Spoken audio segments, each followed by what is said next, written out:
মেয়েদের যে আত্মশক্তি, মনের জোর, এটাকে বাড়ানোর জন্য তাদের শারীরিক যে শক্তি, শারীরিক যে তৎপরতা, সক্রিয়তা, সেটা বাড়ানো প্রয়োজন।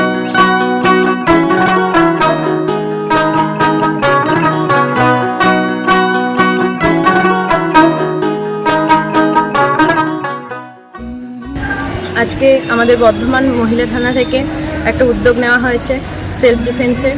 আমরা খুবই উপকৃত তার জন্য। আমি পশ্চিমবঙ্গ সরকারের এবং পূর্ব বর্ধমান জেলা পুলিশের এই অত্যন্ত শুভ উদ্যোগকে স্বাগত জানাই। ধন্যবাদ আনতে বলছি যে মহিলা থানা পুলিশ যে আমাদের জন্য এত বড় একটা সুযোগ করে দিয়েছে, এটা আমাদের খুবই উপকারী এখনকার দিনে।